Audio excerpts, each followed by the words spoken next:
Korona во Štipskите fondovi za PIOM i zdravstveno osiguruvanje. Od danes ovije dve instituciji se zatvoreni i tamo se vrša temeljni dezinfekciji, otkako kaj četvorica vrabotenija potvrdeno prisustvo to na COVID-19. Stanova zbor za 3 lica od fondot za PIOM i jedno od fondot za zdravstvo, a 2 lica od tamu se vo samoizolacija. Vratата od zgradata na Fondot za zdravstveno i penzijsko osiguruvanje danes za posetitelji ostana zatvorena. Vkupno vova zgrada rabotat 42 lica. Site tije se testiraat i domag i čekaat rezultatite od testot. Внатре се само екипи од Центарот за јавно здравје кои ги дезинфицираат канцелариите. Фондот за здравство со странки работи само по електронски пат. Уште од почетокот на пандемијата ние направивме реорганизација во просториите, со странките се работи само на еден шалтер, а вработените се со заштитни маски на социјална дистанца од над 2 метри. Информираат од Фондот за здравство. Вратите на Фондот за PIOM исто така се затворени, но кога и како ќе продолжат со работа со странки, оттаму се уште е неизвестно.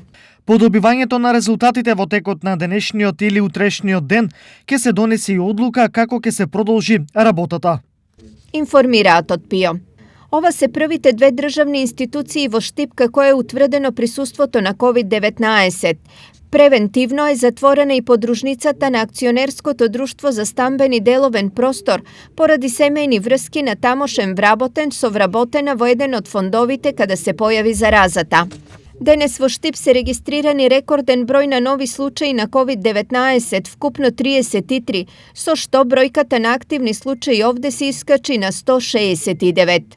Останува да заврши целиот овој скрининг во текстилните фабрики во кои што беа опфатени преку 800 вработени и веднаш потоа да ја видиме конкретната слика и очекувам дека нема да продолжи ширењето, односно новите случаеви кои што излегуваат се случаеви од создадени од контакти со претходните заболени и добро е што немаме сериозно ширење на вирусот во други кластери. Така што но тоа не значи ништо до овој момент, треба да бидеме до крај внимателни и очекувам дека наскоро ќе можеме да го затвориме целиот круг и да ја стабилизираме целата оваа состојба. Во меѓувреме голем дел од текстилните фабрики доброволно направија пауза во работењето од превентивни причини. Голем дел од текстилните фабрики го користат годишниот одмор во овој период, од една страна заради тоа што треба тој да биде искористен по препораките, а од друга страна и заради превенција, и тоа е добро, го поздравувам тој чекор на текстилните фабрики. Важно е дека само така можеме да ја ставиме состојбата под контрола. На инфективното оделение во Štip во моментов се хоспитализирани 25 пациенти. Само 5 се на кислородна подршка. И овие 5 пациенти се фебрицираат, значи покачуваат телесна температура, има таа средна клиничка слика на билатерална бронхопневмонија.